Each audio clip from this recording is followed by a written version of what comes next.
And again, Senator Welch, my co-leader on this legislation. Welcome to all the panel members, and thank you for taking time out of your day for something obviously is important, near and dear to all your hearts. So I appreciate it. I want to start off with Chef Byler. Can I call you Chef? Yes. Oh, okay. I didn't get to hear all your testimony. I'm reviewing it here, but it sounds to me like when you offer students a choice of milks, consumption goes up, and can you just speak really quickly to that again? Sure. Giving them choices, yeah. Yes, absolutely.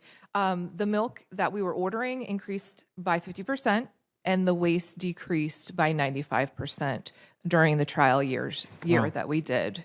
That's incredible. I mean, it's absolutely incredible, and it's amazing when we do a little education, a little coaching, a little teaching, a few choices that eventually the consumer makes these choices. When you're considering the cost of a student's meal, the lunches that you're in charge of, I'm sure you do have to think about cost a little bit. And I hate to ask a question I don't know the answer, but is milk an expensive item, or how does the cost of milk formulate into that school lunch program as you think about the cost of the nutritious lunch you're serving? Sure. I mean, nationwide, we have about $4.50 to put a lunch together, and that includes everything, all of our overhead costs. In Pennsylvania, where I'm at, in northwestern Pennsylvania, the cost of milk is about 27 cents.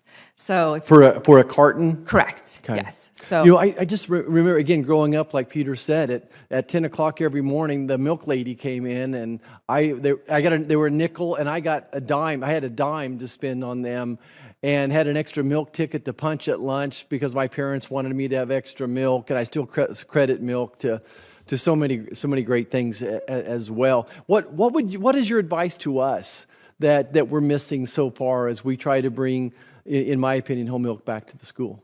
I think it was said very well several times today. We can do better.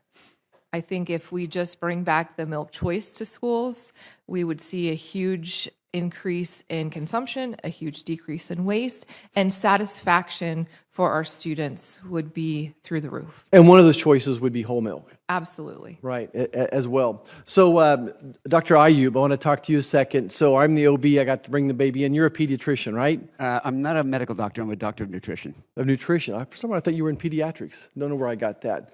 You started talking about osteopenia and osteoporosis, and I just want to drive this home.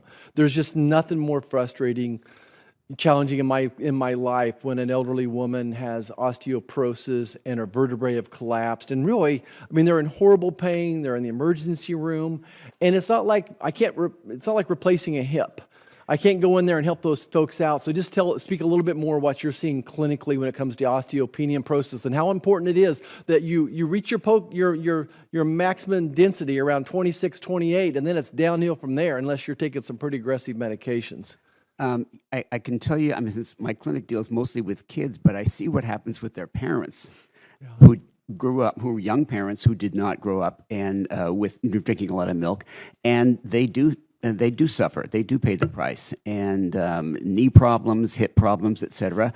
I take dietary histories on all the kids that I see, and I always want to focus on the balance of nutrients that kids are getting. And if I see food groups that are missing, that's a red flag for me. And I always ask them, I said, do you drink the milk in school?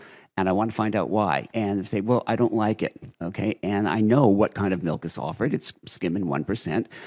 It may not be what they're used to, but that's a missed opportunity.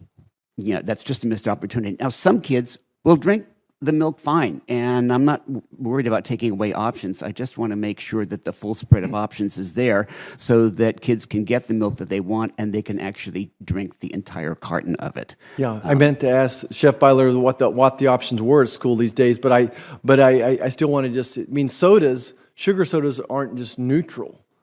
When it comes to osteoporosis and penia bone, it's actually going the wrong direction. Go ahead. Can I speak 1 second? Also, if kids don't get the kind of milk they drink, they're going to end the school day with 8 ounces less fluid. They're going to be thirsty. Right. They're going to be hungry because there's protein and nutrition in that milk. And they're going to go right down to the corner, at least where I live in New York City, and they're going to go buy some 24-ounce bottle of swill.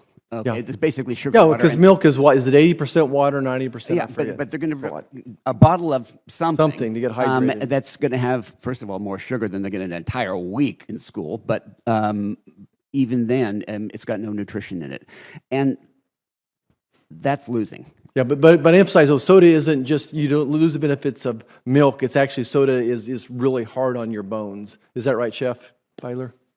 Yes. Okay, I better yield back. Thank you so much.